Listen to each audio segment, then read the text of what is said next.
like a good crowd, so let's begin. I actually lied, this won't be starting off with the Indo-Europeans. We're going to go all the way back to the very beginning, the last ice age. So let's start off with the geography. Ukraine is a country. It's bordered by Belarus to the north, Poland, Moldova, and Romania, and Hungary to the west, and Russia to the east. The bulk of the country, it's very flat. If you go, the southern part of the country is what's called the steppe. It's this very flat, grassy region that reaches all the way from Hungary and Romania in the west, all the way to Mongolia and Manchuria in the east. And, this region has been the source of a lot of different events, both in prehistory as well as modern history. There's not really there are some places that you can make an easy defense or have holdouts, like the Carpathian Mountains, which you can see again in that tweet that's linked up at the top of this space. In the west, you have stuff like the Altai Mountains all the way in the east, by Mongolia and China and all that. But by and large, it's a very, very flat region, and people can just roll over it. And not just people, too. Way back in the last ice age, some people call it the mammoth steppe. It had a very different ecology back then, all sorts of grasses that were very luscious and were great for all the woolly rhinoceroses and woolly mammoths and all the other sorts of animals they had roaming around back then. So the original inhabitants of that far northern region were the Neanderthals. Possibly as many as 2 to 3 different groups of Neanderthals, maybe more, walked around that steppe, hunted big game, all of that. Now, humans, of course, overthrew the Neanderthals maybe about 40,000 years ago, and the group of humans that actually overthrew them doesn't exist anymore. We do have some indications that the people that did overthrow them were relatives to, now dead race that survives as a minority of ancestry in modern-day Tibetans and modern-day Japanese.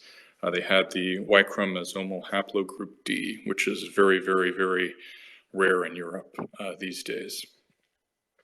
So a couple other human groups kind of rolled on through. The far north really could not, understandably so, support that many humans. There was this, all these glaciers that covered Scandinavia, most of northern Russia. The western part of Siberia was this giant frozen lake called Lake Mansi. Just no one could live there. It's just too cold. Even the Eskimos and stuff can at most get a couple thousand people living in those areas. So that's, what life was like in Ukraine for tens of thousands of years, just people kind of following the woolly rhinoceroses and the mammoths and, probably getting killed by them a lot too. Flowing through Ukraine, pretty much in the middle, you have the Dnieper River, which has its roots, some of the tributaries go all the way far north into Russia, near the city of Smolensk. And it kind of, it flows down through the middle of Ukraine. You can see it on that map there, and exits out into the Black Sea. That's been the most important waterway for Ukraine, going all the way back in prehistory. There's all sorts of prehistoric sites around it. And even today, it's the center of most of the major cities like Kiev, Nikolaev, Dnipro, and a couple other places. Very easy for trade, a lot of fishing, that sort of stuff. The Dnieper River also has about 65 kilometers worth of cataracts. I think that's about 40 miles. So areas that boats can't really sail down that well. People would have to get out of their boat, walk it for a while, get back in the river, sail down to the next cataract, get out again, and so on and so forth. Presumably the prehistoric fishermen would exploit those things if, bears weren't able. Most of the big game are hunted into extinction. And you have 2 different groups that kind of collide there. You have the Eastern hunter-gatherers who have their roots probably in Central Asia, and you have the Western hunter-gatherers who have their roots in the Balkans, in Italy and Spain. And they kind of mix together, and they form a new kind of mixed hunter-gatherer group that rules there for a couple thousand years. Then you have the early European farmers, the EEFs, who I've spoken about in a couple of other lectures. One of them's on YouTube. And the EEFs are the ones that introduced farming to the region. Now, farming, even though there are a lot of rivers, the Dnieper and all of its tributaries, farming doesn't really take off on the Dnieper that well by the time they arrive in the 5th millennium. And there's a couple of reasons for it. The main one's climate. The crops were originally meant for the relatively warmer climes of Anatolia and the Eastern Mediterranean in general. It took a while to get used to the much colder and harsher climate of Ukraine, Belarus, Russia, all of that. And the second one is that by the time they finally got that stuff set up in the mid to late 5th millennium BC, they had a fierce enemy that had learned how to ride the horse. So, that enemy was quite a bit of my ancestors, as well as, the ancestors of a lot of peoples in, India, the Middle East, and Europe, the Indo-Europeans. And the Indo-Europeans, the closest historical equivalent we have is the Comanche. They're big in raiding, horse riding. They'd kill animals and wear their skins, that kind of stuff. So they undoubtedly had all sorts of harsh conflicts.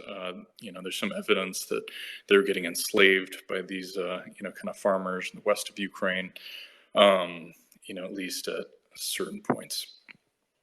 So, eventually the Indo-Europeans around 3000 BC discovered this massive copper mine. And with it, they outfitted themselves some terrible army and, unleashed this wave of death and destruction that reached all the way to the Rhine River, as well as the Danube in Europe. So, with all of this destruction and chaos or whatever, they actually built a pretty formidable steppe empire. There were some branches that had left a bit earlier that reached all the way in Mongolia. So they had this first there had been previous trade routes that connected across Eurasia, but this was the first one that's known at least across the steppe. Again, that flat region that kind of connects from Hungary all the way to Manchuria. So, it's after that kind of wave of conquests that they start splintering. So one of the first big splinters, in linguistics, they call it the centum sedum isogloss, which is just a fancy way of saying that some of the languages in Western Europe, the Celtic languages, the Italic languages, and the Germanic languages, the ancestors of Italian, English, German, Welsh, Irish, all that, split off before, or they split off from the languages that were the ancestors of Iranian, of Hindi, of Bengali, of Russian, of Bulgarian, all the Slavic, Aryan and Iranian languages. When that happened was probably in the mid-3rd millennium BC with the end of the corded ware culture. The corded ware culture, that's the archaeological culture that's associated with that first massive expansion of the Indo-Europeans. So the Slavs, the ancestors of the Slavs, which is the Russians, the Ukrainians, the Belarusians, the Bulgarians, the Serbs, the Croats, the Czechs, the Poles, as well as the ancestors of the Balts, the Lithuanians, the Latvians, as well as the Aryans, the people of Bengal and Punjab and all the peoples of northern India. As well as the Iranian peoples, such as the Ossetians, the Iranians, the Tajiks, all of them, they kind of stayed within, modern-day Russia, roughly, and to a lesser extent, Belarus and the Baltic.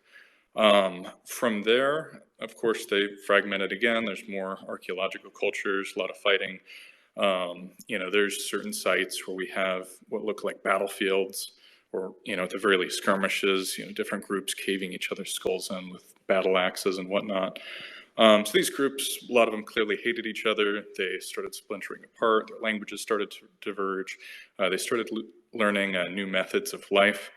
Some of these groups, they had moved away from that kind of life on the steppe with the horses and, the pastoralism of the cattle, and they'd actually moved into what's called the forest steppe, so a bit further north, harsher climate, The crops they learned from their conquests of the kind of early European farmers in Europe, it wouldn't really grow well that far north, particularly in areas with marginal soils like swamps in modern-day Belarus. So they adopted kind of new lifestyles. One of the main ones was that they really liked pig herding. They would go and they'd kind of fence off an area for the pigs in the forest, and they just kind of let the pigs root around and find what food they could, and then they just butcher the pigs and eat the pork. And the pigs can survive, or can even today survive in fairly cold temperatures. They're rampaging around the American South, in the wild without any help or anything, and it can get pretty chilly down there, to my understanding. And yet they survive. So they survived in the Eastern European cold too. Although these people they build, of course, the winters are much colder in Eastern Europe than they are in the American South. So a lot of these peoples would actually build kind of pig houses, or just have the pigs move in with them during the winter to keep them warm so they don't all die. So that was kind of the development of the kind of pig farming or pig herding cultures, and they started to diverge from the kind of cattle herdsmen who were a bit further south. So the cattle herdsmen who were a bit further south, they eventually just invented the chariot. They were the ancestors of the Indians, the Aryans, the Iranians, all those groups of people who have all left the steppe, with the exception of the Ossetian people of the North Caucasus, who are kind of like the last northern remnant of those groups.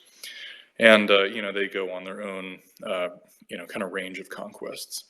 So the Iranian world, way back in the second millennium BC, like 2000 BC to 1000 BC, was a lot larger than the Iranian world today. Now it's just kind of like the Kurds, the Iranians, the Pashtuns. They're seen as like a Middle Eastern people, but that was not always the case. They used to be based out of the, Eastern Europe and the north. So, at some point, that's probably around when the ancestors of the Aryans and the Iranians split. And you have the ancestors of the Baltic peoples and the Slavic peoples who remain in those kind of more northern marginal lands, the pig herders. So, kind of the forest swamplands. So you have, kind of the Balts, they're still there in Lithuania and Latvia, and you have kind of the Slavs in Belarus, even today. Back then, if they fragmented, they were reunified. From linguistics, it appears that the Baltic languages, that's Latvian and Lithuanian, split from the Slavic languages like Polish and Russian about 1000 BC. So, if they did split, they were reunified. And it actually looks like the split around 1000 BC lines up with the Bronze Age collapse, which was this devastating event where all sorts of societies, advanced and primitive, collapsed from Britain all the way in the west, to the Don River Basin in, Russia, all the way down to, Ethiopia and the Horn of Africa. Just this devastating event. All sorts of terrible migrations, wars, sackings of cities, falls of civilizations, famines, terrible, terrible stuff. Trade routes break down. Certain groups revert from bronze working to going back to bone and stone tools. So just very, very dark times, the Bronze Age collapse, that kind of 400-year period. So the Balts and the Slavs actually, they kind of make an attempt to break out of their kind of miserable, swampy, marshy, forest steppe homeland and, conquer nicer areas. So there's actually this giant battlefield in Tillens in what is now Eastern Germany, northeastern Germany specifically. It's at a river ford, and what it looks like is a group of people who are related to kind of the modern Celtic and Germanic peoples, fought some sort of terrible battle with thousands and thousands of soldiers on both sides against a people related to, the modern-day Baltic and modern-day Slavic peoples. And we can tell this from the Y chromosomal haplogroups they have. So, as a man, you pass down your Y chromosome to your son virtually without any changes. I know there's some weird cases, but we won't go into those. But every once in a while, there will be a change in your Y chromosomal haplogroup. You'll have a mutation, and we can track, get kind of a rough guess for how often these mutations take place, and then we can track them down in the past to kind of see where different lineages went. So we can see that, and we can also see the autosomal DNA. There are some differences between the Slavic and kind of Celto-Germanic peoples that we can see in that as well. So just looking at that battlefield, it does look like there were kind of two ethnically distinctive groups, and part of that might have been a early attempted expansion of the Balto-Slavic peoples into Eastern Germany, which they failed then, but they would succeed when they tried again 1,500 years later. And that's where the Sorbs came from, but we're not quite there yet. So you have the Balto-Slavs, and they're defeated by the Celto-Germanics. And, as a result, it's the Germans who end up ruling Germany, and not the Slavs, at least not at that point. So the Slavs are kind of restricted. They have the Iranian peoples, the ancestors, the Sarmatians and the Scythians, who are ruling that kind of steppe to the south of them. You have the Germans and the Celts, who are, dominating Poland and Germany to the west of them. And you also have these new peoples, the Finno-Ugrians, the ancestors of the Finns, the Estonians, the Udmurts, the Mari, and also a lot of the Tatar people, to the east and to the north of them. So the Slavs are just kind of slowly being squeezed, and they really start fragmenting from the Balts in that Bronze Age collapse period. So, by the time that the historians, the ancient Greeks almost exclusively, actually encounter the Slavs, they're very restricted in their range, more or less to what's nowadays northern Ukraine and modern Belarus. They do make a couple of expansions further south. They try to cross, sail down the Dnieper River, take over that trade route, but they do have a tough time, again, because of those rapids. So what would happen is, the Slavs would migrate south, they'd set up their settlements, build walls, whatever, and these Iranian horsemen, kind of like the Mongols hundreds of years later, would just kind of ride in and destroy everything, kill them, enslave them.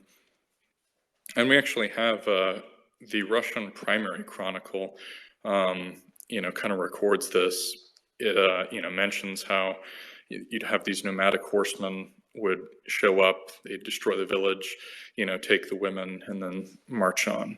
So the Slavs kept on getting pushed back into their, swampy homeland where the horsemen couldn't hunt them. So, that's kind of where they ended up. There were some Slavic groups, since they, were an agricultural people. They did farm. They had adopted their crops to kind of the colder climates by that point, unlike the early European farmers, since they had had a couple thousand extra years to improve their plant breeding. So you have the, they have this population expansion. And even though they can't militarily compete with the Iranian peoples like the Sarmatians, they are used as kind of like a subject class. One of, when Xerxes, the, ruler of the Great Persian Empire, goes and invades the steppe, he goes and one of the Greeks was with him, kind of wrote down, that there was a group of people, the Budini and the Galonians. And one of them, the subject people, is believed to be a Slavic people. And that would be in kind of the northern part of Ukraine, in what's now called, Chernihiv or Chernigov.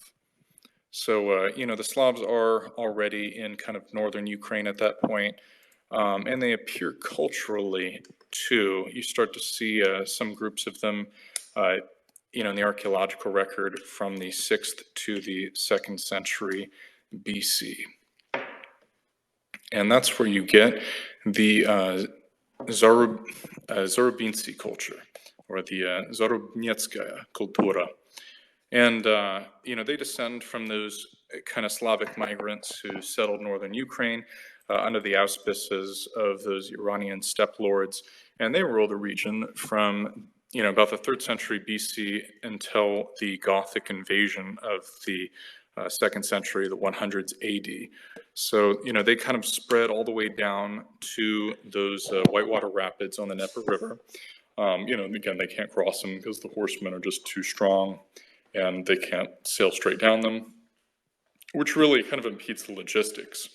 Like what happens later on is, in the Middle Ages, the Russians, when they're sailing, they can settle the Volga because they can just sail their soldiers on the river and reinforce whatever outpost or city or castle is under attack by the Turks or Finnics or Ugrians or whoever. The Slavs in Ukraine couldn't do that, again, because of these whitewater river rapids. So made it difficult to supply. They had to march on land, and they just get massacred by those ferocious horsemen. Horsemen were definitely much, much more useful than infantry at the time, even though they were much more expensive.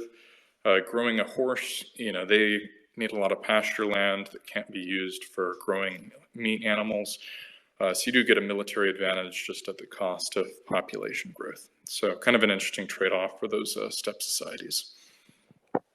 So in the 1st century AD, you have the Goths, who now have, like all the Germanic peoples, they're starting to learn all these Germanic tool tradition, or the Roman traditions of, metalworking and agriculture, all this other stuff. So they're having a population boom.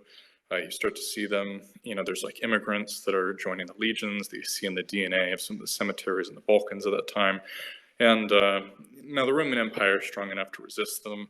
I think Julius Caesar, he fought a few wars against the Germanic tribes. I think the Cimbri were one of them, who had invaded as early as the 1st century BC, 200 years before. However, the poor Slavs, they did not have the advantages of the massive and wealthy and advanced Roman Empire, and they just kind of got overrun by the Goths. The records are kind of spotty. There are some references from unreliable sources to the Gothic realm of Oyum. It's known as the Chernyakov culture, or the Chernyahiv culture within archaeology. They were obviously capable soldiers. They were able to defeat the Iranian tribes that ruled the steppes. And, whether or not they killed all of the Slavs and forced them into kind of the Belarusian swamps, or if they just kind of, ruled over them as lords, it's difficult to say. So far from we have 3 Chernyakov culture DNA samples, and all of them look Germanic rather than Slavic specifically. But again, one of the issues you run into when you're looking at archaeological sites is, of course, only the richest and most powerful people are going to be buried, not necessarily the masses. So whether or not that is representative is, still up for evaluation. There is some stuff. The Bulgarians have done a lot of DNA testing of their population. Areas settled by the Goths do have certain haplogroups that appear to be associated with the Germans from kind of what's nowadays northern Poland, Pomerania, Prussia area, rather than specific Slavic lineages. So, it's possible that they did just kill all the Slavs or, force them back into their swamp home. Just again, very cold, miserable area. Maybe they just decided they wanted all the land rather than just set themselves up as, tax collectors and whatnot. So brutal time. So the great opportunity for the Slavs wouldn't come until a couple centuries later.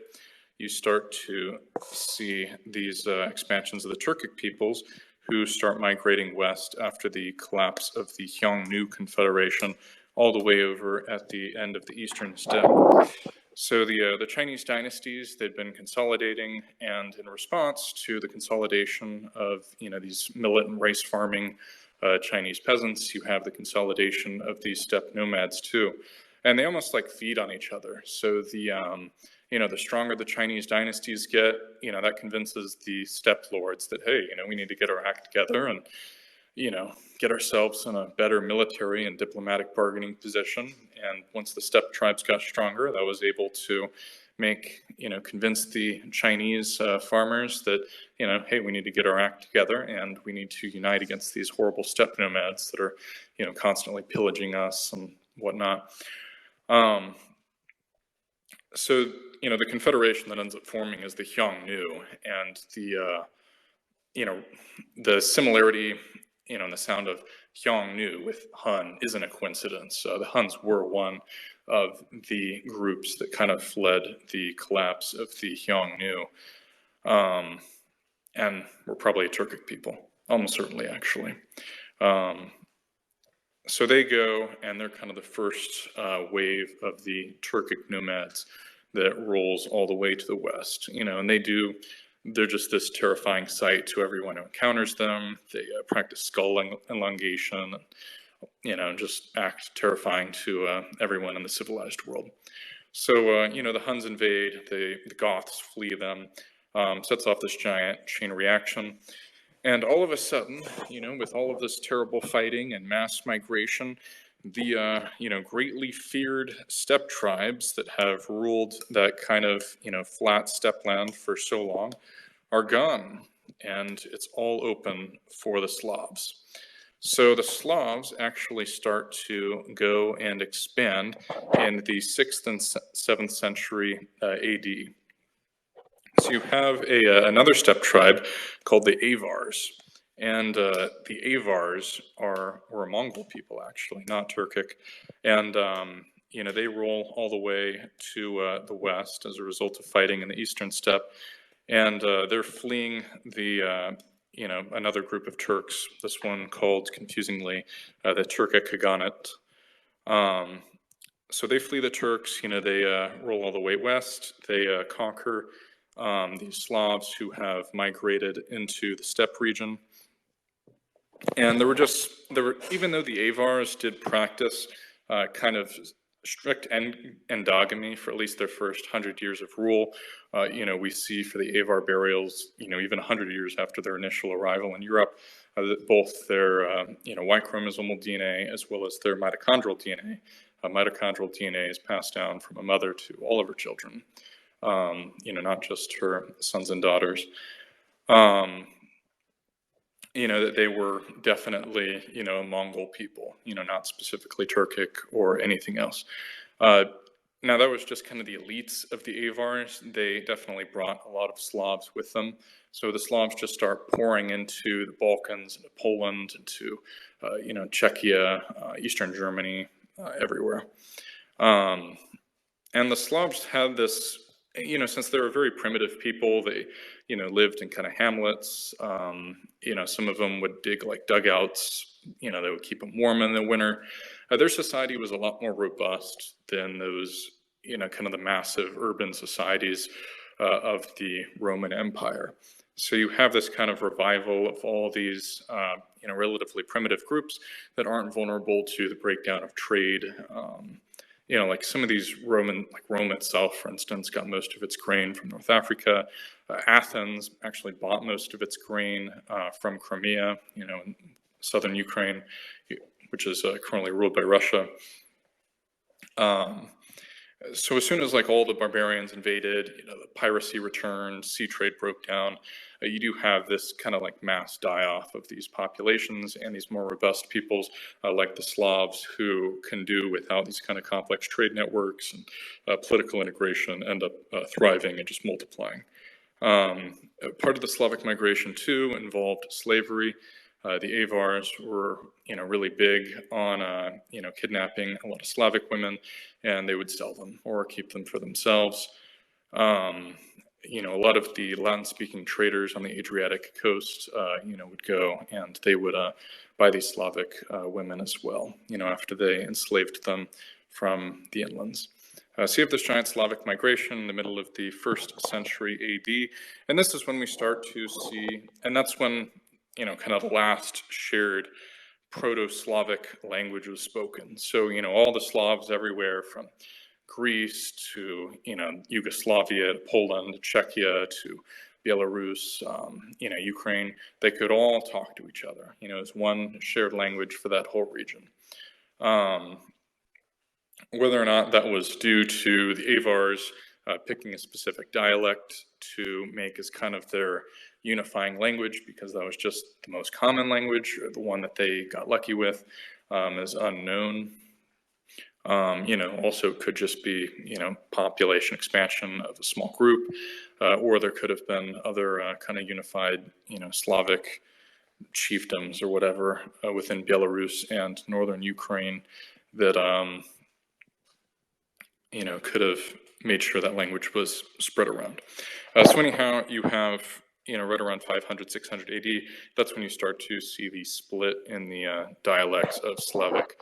And it starts to turn into East Slavic, which is what the Ukrainians, Belarusians, and Russians speak.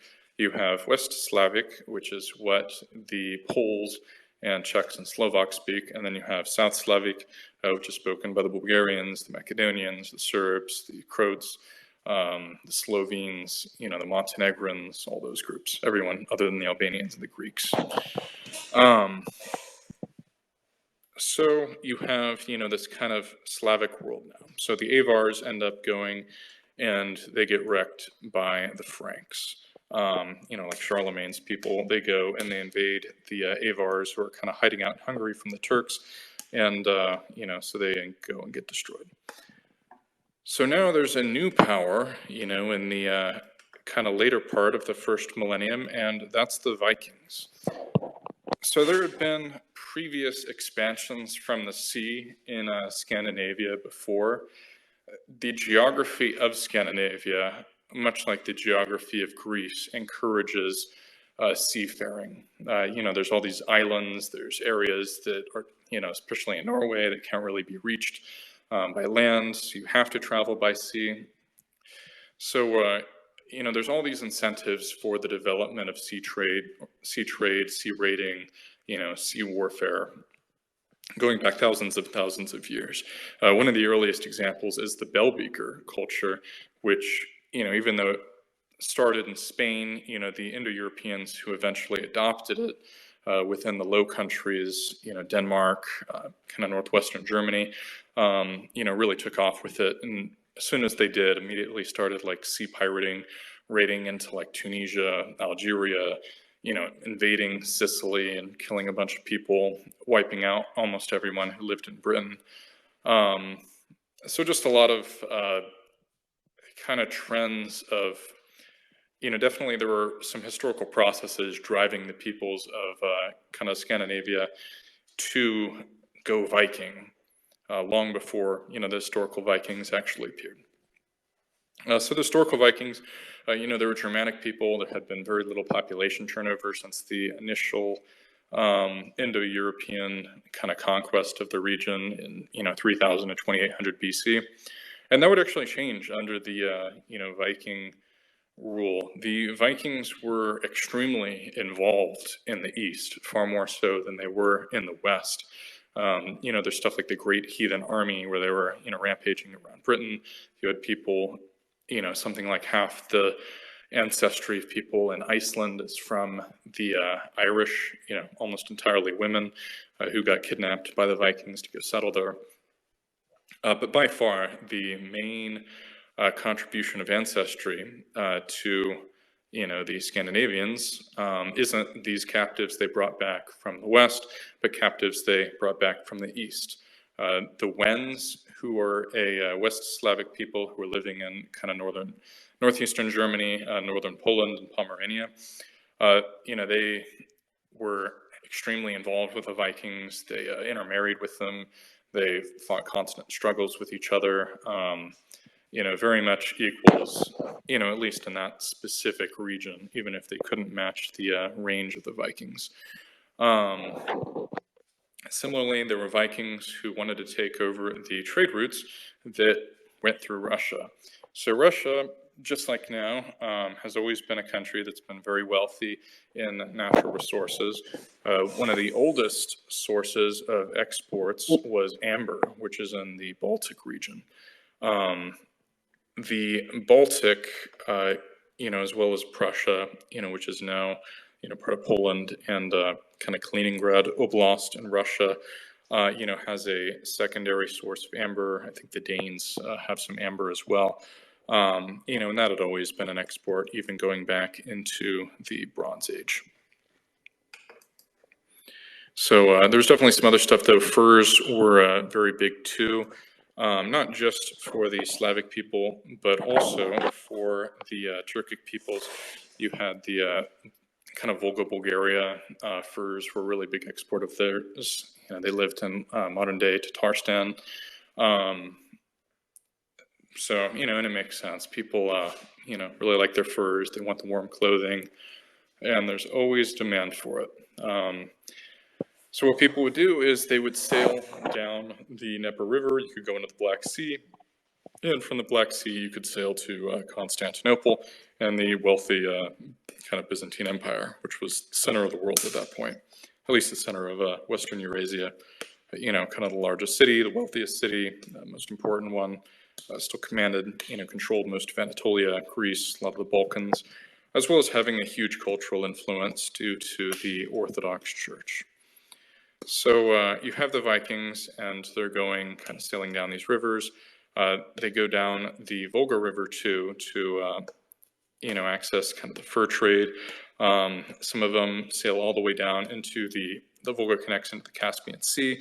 They sail down into the Caspian Sea and even raid and trade with the Muslim rulers of kind of northern Iran and Azerbaijan.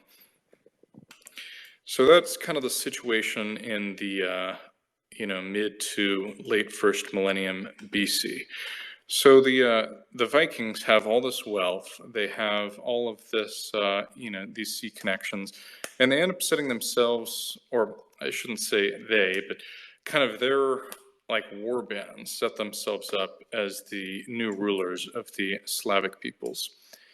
So the Slavic peoples, the Eastern Slavic peoples, had been fragmented by that point, and once again were the prey of these kind of nomadic Turkic horsemen. And the Vikings, they had this naval technology. They could reinforce garrisons by sea. Finally had the ability to defend these Slavic communities. So the Vikings actually started unifying a lot of these communities in what became Rus, or the Rus, the root of the words for Russian, or Ruthenian or Rusin. So you have these Viking warlords that are now kind of bringing in all of these Slavic peoples under their rule, by hook or by crook. Some of them are undoubtedly conquered. Some of them, go and are brought over by trade opportunities. A lot of stuff like trade, tributary taxation, we think of it as, very differently from how they would have. Theirs was a world that was very not formalistic. I mean, most people were illiterate. They had Viking runes and stuff. But it was kind of like, hey, your tribe has the obligation to provide X number of soldiers in event of a war, or your tribe is forbidden from owning weapons, and you can't have any soldiers, but you have to pay taxes in the amount of honey or something, if they have a bunch of beehives. So that was kind of how all the medieval states were ruled. It was very particularistic. Stuff like trade relationships, could easily be confused if people spoke different dialects. Maybe one tribe was oh, well, I thought we had a deal where, you would send soldiers to defend us if, we gave you honey, but now you're asking for some other stuff that wasn't part of the deal, so therefore we consider ourselves, this deal void. And, meanwhile, the other party in the contract might say, hey, you guys swore that you would be our vassals and obey us, and now you're in a state of rebellion. So that's how a lot of, those contracts went, even into the modern age, with the Pugachev uprising, one of the, you had the felt that their part had been violated, so they go and join with Pugachev. So definitely a very much more heterogeneous and particularist world. So and then you have there's still a bunch of other peoples. You have like these Iranian tribes that are still hanging around that haven't been destroyed by the Turks. And you have these kind of Finno-Ugrian tribes, as well as some Slavic tribes that weren't conquered or unified by these Vikings.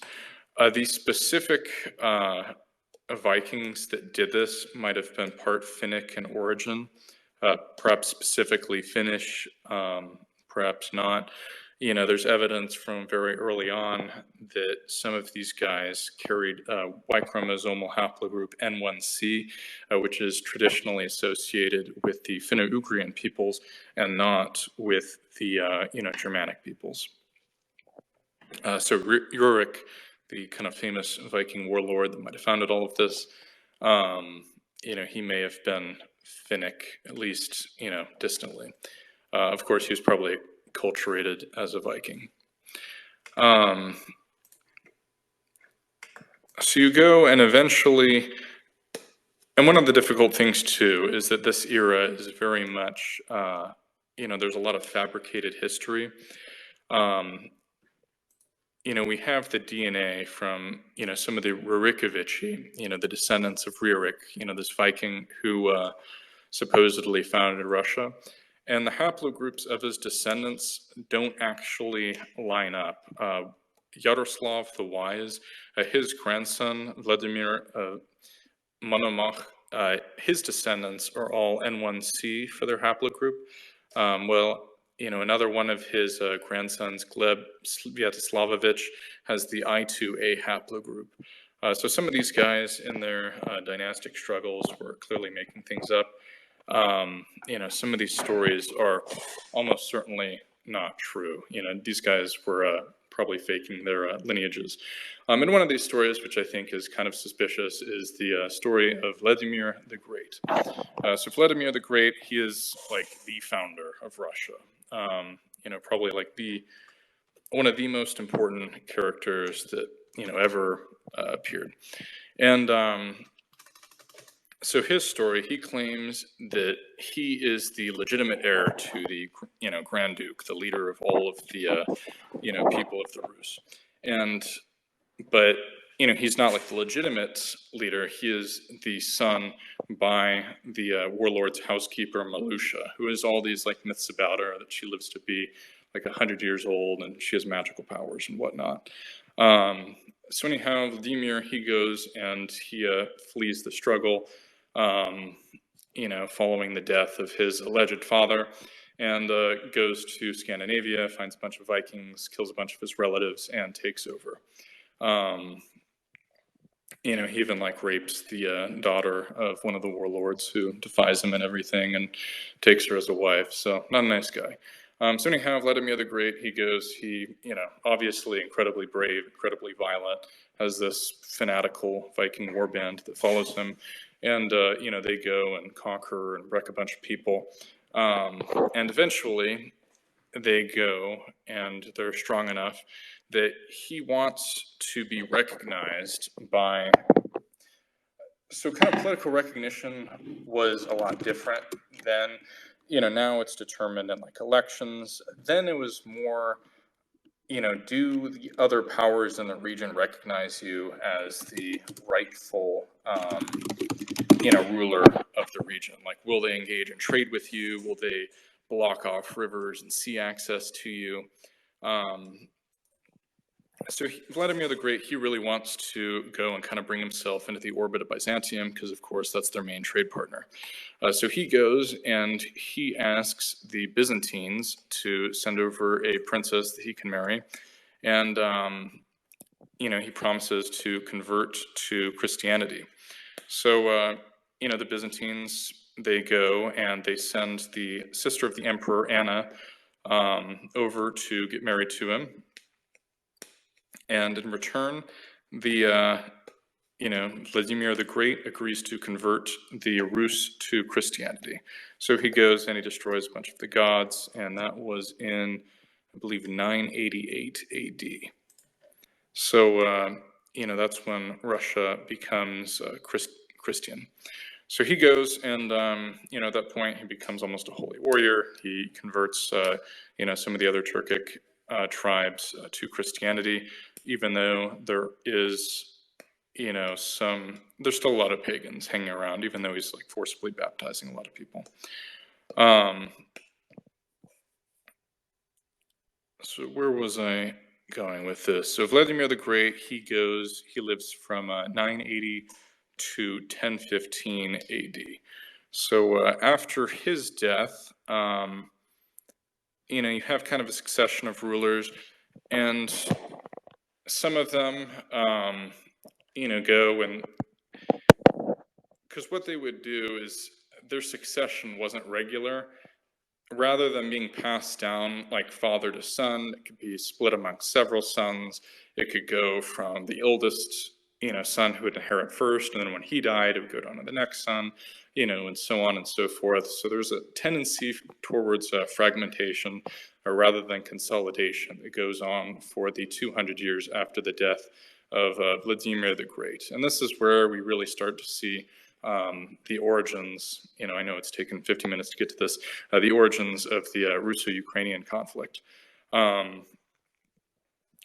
Most trade back then was, or at least in bulk goods and especially in luxury items that didn't really have many centers of production, was done by river rather than, land. It was just much more expensive.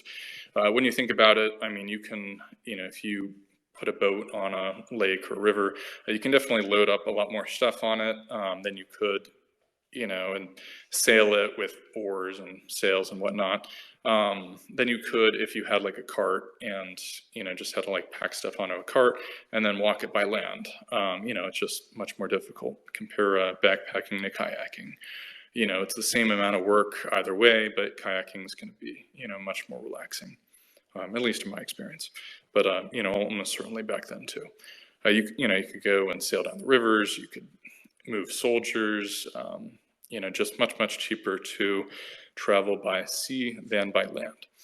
And kind of going back to those whitewater rapids, in the Dnieper River, those were always kind of equivalent points, whether there were fords where people could cross rivers by land, points where rivers reach a confluence, where you have kind of two rivers that merge into one, would usually be the centers of, new cities. And you see that in the United States too, like Pittsburgh, Pennsylvania, St. Louis, there's tons of examples.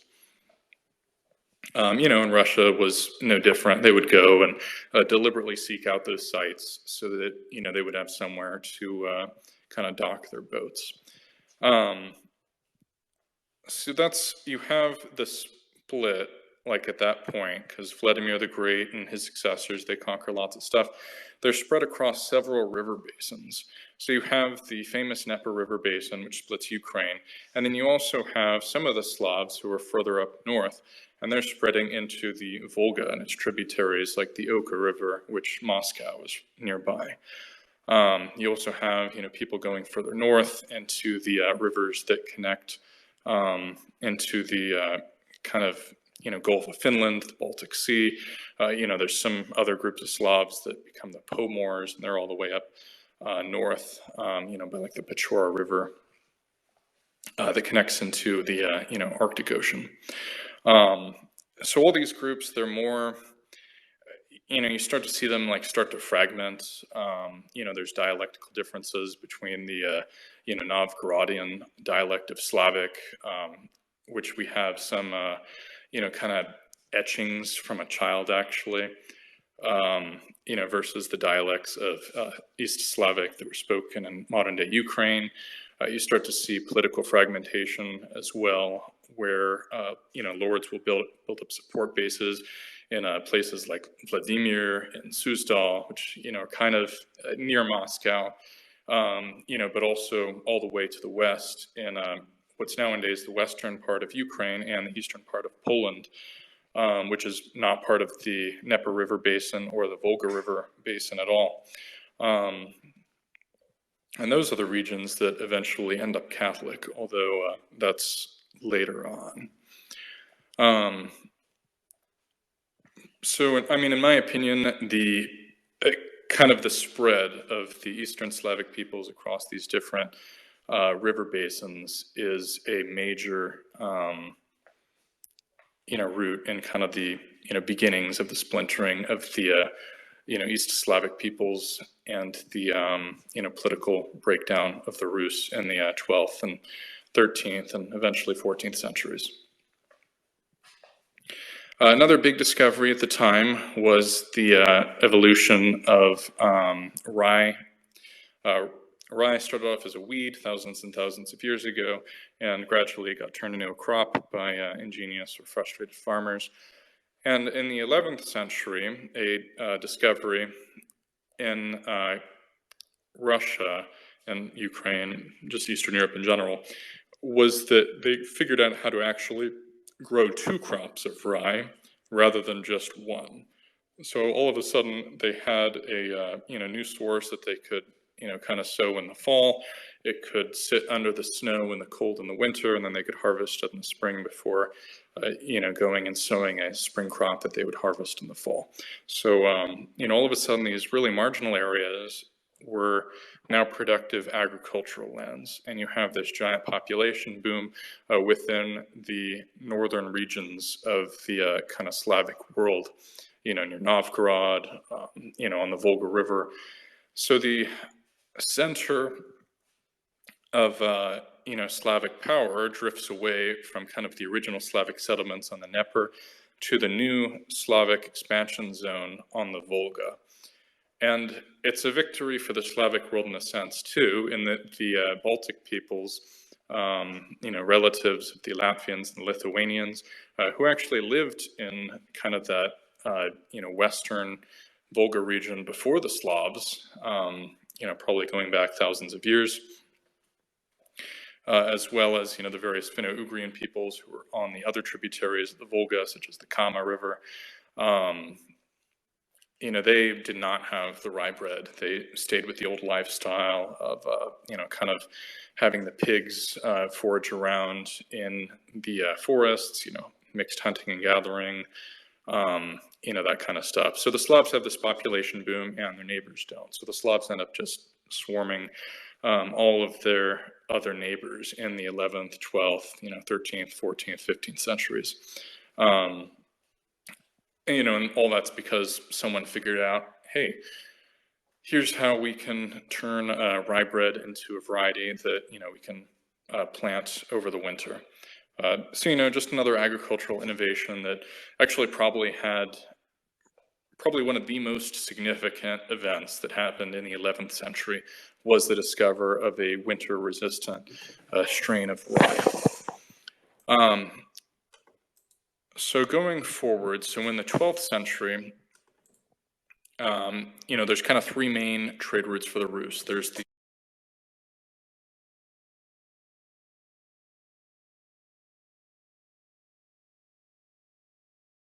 nowadays Ukraine and eastern part of Poland, which is on the Danube, and you have the Dnieper River, which is controlled by the ruler of Kiev.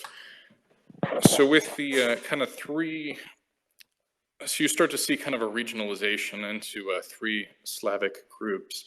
The one based out of the Dnieper River, is the early, 11th century route of Ukraine, whereas the one based out of the, kind of northern Baltic route, is the route of Russia in a sense. You start to see more kind of, the northern Rus had a lot more dealings with the Finno-Ugrian and Turkic peoples, which affected their political culture. They heavily intermarried with them too. Whereas the, kind of Western people who end up being the, political ancestors of modern day Ukrainians, go and already have all of these Western contacts, or, closely related to the, Poles, Hungarians, and the Greeks as well. So you do have, there's a guy called Andrei Bogolyubsky, who in the middle of the 12th century, I think it was 1168, I believe, he goes and he tries to reunify the Rus. And, he's got a stronghold kind of in the, he's based out of the Volga and, conquers a lot of stuff. And eventually he sacks Kiev, basically killing everyone 60 years before the Mongols show up. So he kind of single-handedly breaks that, traditional hegemony that Kiev had over all of the, East Slavic peoples, and accelerates that kind of trend of political fragmentation. And after that, it just gets worse and worse. The East Slavic groups fragment more and more. And their rivals have a lot of issues too. So just a lot of decades of internecine fighting, dynastic intrigues, all the different groups hate each other, they're allying with various steppe tribes against each other. So just more and more kind of political fragmentation. And this is when we would go and, there's almost a lot of different sub-identities within the Rus that could have become nation states at this point in time, every bit as equivalent to the Ukrainians, the Belarusians today. It's just all of them have been, swept away by various catastrophes. The most important one of which would be the Mongol invasion.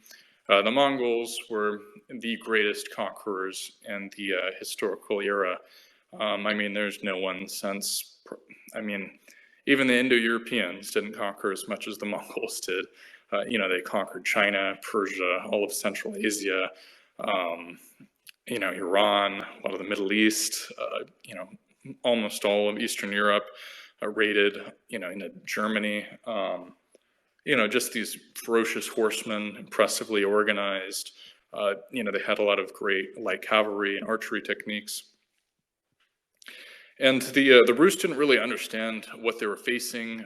First they had kind of the Kumans and the Volga Bulgars that were fleeing to the west and being like, hey, there's a lot of bad stuff going on.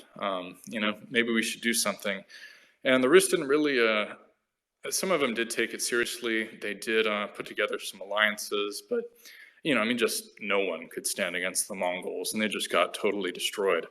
Kiev, which had kind of recovered from Andrei Bogolyubsky's sack, back in the 1160s, is just basically everyone gets killed. I think a monk kind of sailed down the Dnieper River 30 years later, and it's just all ruins. There's like a couple people farming, just a very bleak land. Just everyone got killed. So kind of the two main survivors of the sack, are the, Galicians, the political antecessors of the modern Ukrainians, Western Ukraine, Eastern Poland, who are linked to like the Dnieper, or not the Dnieper, the, Danube trade, into the Black Sea, into like Hungary and Austria. And by that point too, they had kind of expanded up to the north as well, reaching into Poland, and had access to the Vistula trade routes as well. So that was kind of another thing that drove their fragmentation. You had kind of two different cliques. You had, one that was more based out of the, Danube trade, another one that was more based out of the, Vistula trade, and eventually became heavily Polonized. The other branch was, in the city of Vladimir near Moscow, which ended up being kind of like a vassal state of the Mongols, and is supposed to administer kind of the, northern forest regions and whatnot. The Mongols did their own administration of the kind of northern forest legions too, like the Udmurts, even the Nemets, paid tribute to them and furs. I think the Mongols were kind of disappointed, honestly. They're hoping to find more advanced peoples, but they just found these like primitives that could pay them in pigs and not much else. So they kind of just contracted it out to the Russians as an afterthought, and they had more important things to deal with. The richest region they controlled was China, so there were all sorts of intrigues about that. So you have, the religious hierarchy fragmented at that point too. You had, Galicia. So the metropolitan of the Rus actually goes, and of course he can't live in Kiev because it's totally depopulated. So he ends up going and settling in. Let me look up to see which city he ends up in. Shoot, I thought I had this noted down. Okay, actually, he ends up in Moscow. So, that's one of the roots for Moscow's eventual domination over all of the, Rus people. What happened though was now that the, kind of Orthodox metropolitan was moved away from Kiev, the, people in Galicia, in Western Ukraine, they go and they want, their own metropolitan. Because, religious hierarchy was a big deal back then. The churches controlled a lot of properties. They had tremendous amounts of wealth. They could, quell peasant unrest. They could arbitrate between disputes between the nobility. Their influence, they definitely had a lot of temporal power in addition to their spiritual power. Totally respected, across classes and, resisted all sorts of challenges to their authority. So you really want to have the, religious powers nearby you so you can influence them and kind of weld them to your state. The other thing they do is they teach literacy. A lot of the writings, a lot of the record keeping, the, tax records, that stuff. A lot of the stuff comes from the church.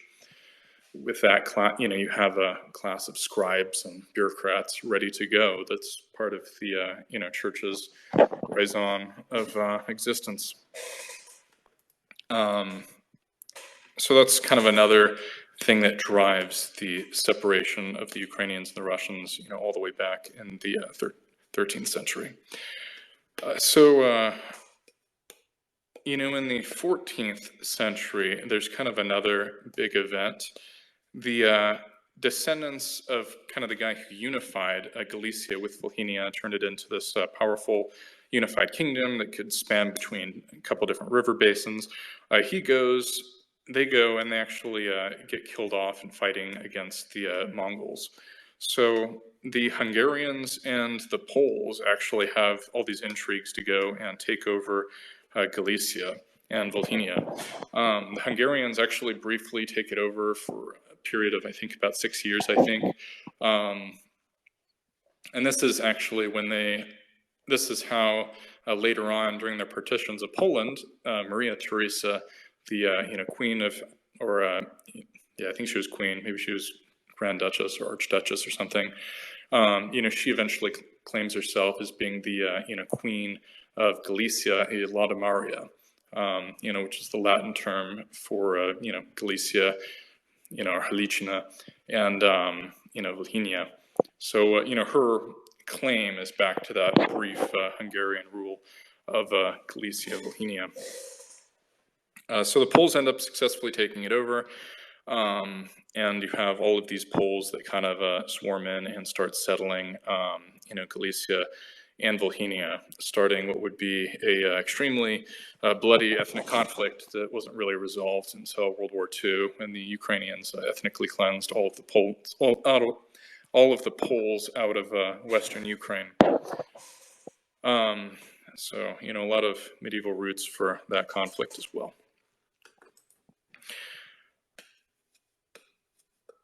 So finally, you get to, you see the, Ukraine is drawn into Poland's orbit and also increasingly Lithuania's.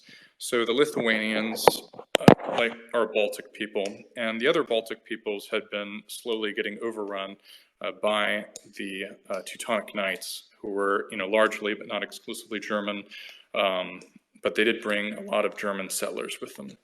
So, these tiny little Baltic tribes in Prussia and northern Poland had just been kind of getting overrun one by one by this, fanatical knights who, were just unbelievably brave. They swore vows of like chastity, and had all sorts of recruits that they paid with, plunder and rape and whatnot. So, again, just very terrifying men. And they were literate too, which really gave them an advantage over often more numerous enemies, since, their people could communicate with each other. They could plan campaigns. I think there were only something like 800 Teutonic knights at the front, but that's all they really needed to subjugate a lot of these tribes, I guess. So what that did, under the pressure from the Teutonic Knights, as well as, the rising states of northern Russia, you have kind of the Grand Duchy of Lithuania starts to consolidate. So it started off as kind of a set of, random tribes, really kind of consolidates into this pagan Grand Duchy. And due to this power vacuum that's left by the Mongols killing most of the people of Ukraine, Belarus, that whole region, the Lithuanians are actually able to leverage their increased centralization and the large numbers of these now unemployed tribal soldiers into conquering a lot of these old East Slavic lands, all the way down to Kiev. So you have this Lithuanian state that's kind of overrun Belarus and parts of Ukraine at the same time that you have the west of Ukraine that ends up under Polish rule. So that's the kind of third, yet another kind of root of the Belarusian more identity than Ukrainian. Some of the Belarusian nationalists, the pejoratively known as Magyars, go and actually claim that Belarus is the natural descendant of the Grand Duchy of Lithuania. Because one of the elements of the Lithuanian conquest of the region is now they rule over all these Christians. This is before they converted to Christianity themselves. A lot of them have these Slavic-speaking Christian wives who go and, of course, patronize other Christian stuff. So you have, even in the 14th century, this large, kind of Slavic and Christian influence within the Grand Duchy of Lithuania that just expands within the 15th century. One of the Grand Dukes of Lithuania actually was born and raised as a, East Slavic speaker of, what's known retroactively as Ruthenian, or actually known back then as Ruthenian, but would now be viewed as, probably closer to Ukrainian or Belarusian than it would be Russian. And there were all these intrigues between the, and I'll go over this more in the next lecture because I need to reread the Polish history book the next week. But kind of all these intrigues between the Lithuanians, some of whom had the backing of these kind of powerful Christian, Orthodox Christian Slavic noblemen and women versus the Catholics, and eventually, in the Poles from the West. But that'll be more for next week, where we'll continue part 2 with the kind of late Middle Ages, the 15th century, all the way up until the 19th century. So I will open it up for questions now. Thank you all very much.